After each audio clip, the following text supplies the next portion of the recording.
Right, ladies and gents, good afternoon. It's Antony Carpen here at the Leper Chapel, which is one of the oldest buildings in Cambridge.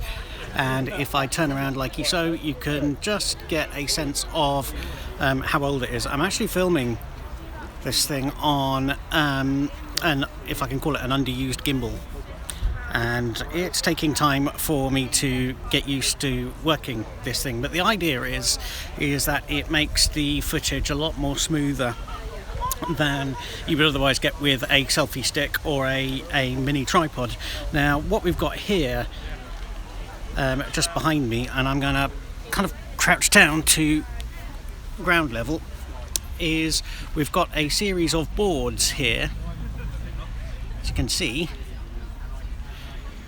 which tell the story of the Stourbridge Fair. Now, this fair used to be one of the biggest in Europe, and it unfortunately came to a slow and miserable end and finally put out of its misery by Florence Ada Keynes in 1933, I think it was, in her mayoralty, because the fair itself was something that had to happen every year due to an act of Parliament that said there must be a Stourbridge Fair. And it got to the stage where I think in its final year, I think 2 stalls holders turned up, and Florence basically said to Parliament, can you please zap the requirement for Cambridge to have a Stourbridge Fair, because it's basically a waste of time. Now, what's happened since then, and apologies if you can hear the sirens in the background, and the railway going, the trains going past. We're actually just by the junction of Newmarket Road and the railway line, which is also by the Abbey Stadium, or whatever they happen to have a sponsorship deal with, who's got the naming rights for it. So, and it's also match day as well. So if you hear sirens going, that will be why.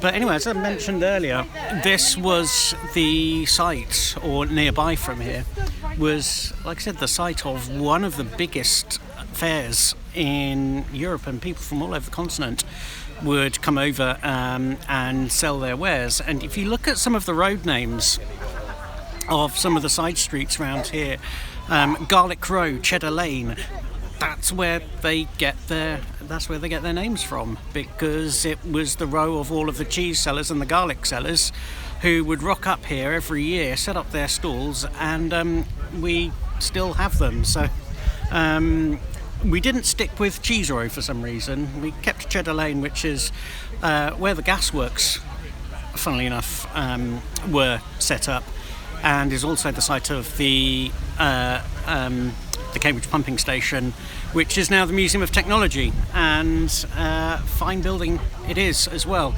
because it's one of the few industrial buildings that's still around that hasn't been knocked down. And I think it's such a shame that actually we've lost so much of our industrial heritage, but such are land values around here that anything that's not seen to be in productive use goes. And I guess the gasworks were too valuable a site, and so they went and put a supermarket on it. One of the reasons why that part of town doesn't have much housing is certainly on that site, and also opposite it where the brickworks used to be, is because the land is so badly contaminated, and the amount of remedial work that would have been needed to have got them converted into housing at the time they were converted was too expensive. That said, probably now, given how expensive the land prices and housing happen to be at the moment, it's probably now financially viable to convert a lot of the warehousing and car parks into property. But obviously, amongst other things, that would make Cambridge City much more overcrowded than it currently already is, and also take away facilities that, although not particularly popular, are still useful, essential, and provide jobs for people. But as I probably mentioned in previous videos, we're living in a time of incredible change, and very fast-paced change, because it was only a few decades ago when the building of out-of-town shopping centres was seen to be the done thing, whereas now you wouldn't dream of it. I'm just going to take you through, and we've got some more boards here, and this is all about the history of the Leper Chapel, and I'm going to see if, as you can see, the boards are just behind me there, and I just want to see if I can go into the Leper Chapel. In itself, you could say it's not, it's not King's College Chapel inside. You've not got these multiple vaulted stone roofs, but you can see just how old this building is. If I just see if I can take a few steps back, and you can see just how old that building is, and like I said, it predates all of the colleges and the university itself. The university having just celebrated, obviously, its 800th birthday a few years ago, and it's going to be a little bit dark in here, but as you can see behind me, and I'm going to switch the camera around again just as we walk through, and I'm hoping that the gimbal itself makes it a much more smoother walk through, and you can see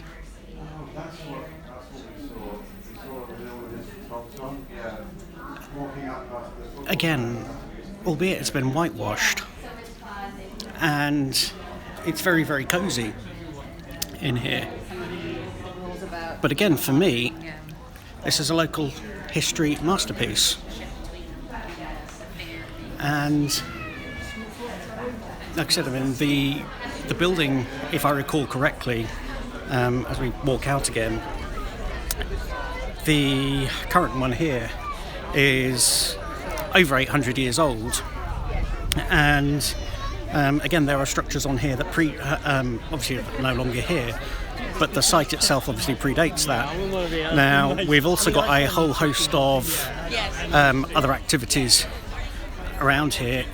Behind me, obviously, we've got Cambridge Past, Present and Future, formerly the Cambridge Preservation Society, and this was the group of people who got together in the early 1920s to basically prevent urban sprawl from taking over Cambridge, because the risk was that we were going to get lots and lots of urban development at a time when there was obviously a huge housing shortage, and also at the same time pressure to build some heavy industries here, similar to what happened in Oxford, and people said, actually, we don't want a huge motorworks built here. So what they did was they raised money and bought up lots and lots of plots of land, and one of the results is purchasing this place. So we're very, very lucky to have it. And if I turn around, you can see James Littlewood and Hilary Cox just in the background there. We've also got the Cambridge Beekeepers Association, and you'll love this. Have a look.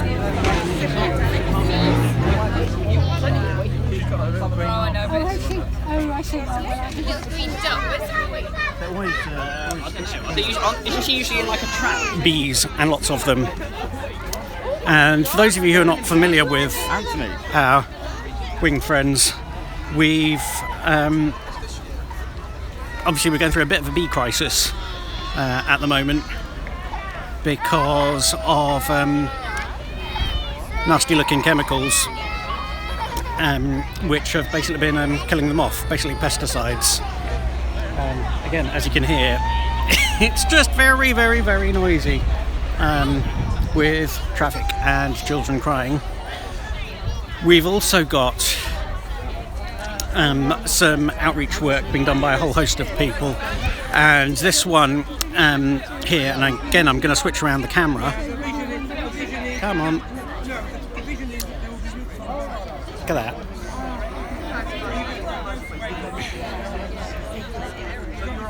and that is from the construction of the Chisholm Trail. Now, the Chisholm Trail is a new north-south cycle route that's going to be ploughing through the, I'm going to put it this way, the sidings. It's going to hug the railway line all along, and it's going to go, it's going to straddle this site as well. And it was named after a chap called Jim Chisholm. And I can hear Hillary's just down there, and she's just pointed, Jim's over there. And he is, because Jim's got a really distinctive voice and a really distinctive hat and beard, and that's Jim.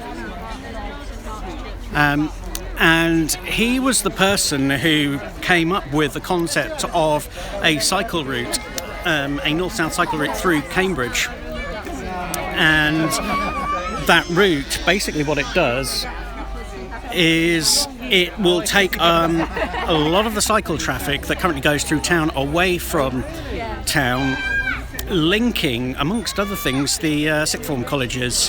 So Cambridge Regional College, Hills Road and Long Road Sixth Form College will all be straddling various parts of that. And what it means is that teenagers from South Cambridge will be able to get to North Cambridge and vice versa without having to go through town, and it means avoiding a number of very, very dangerous road junctions, such as the one by Parker's Piece, such as the one by the railway station as well.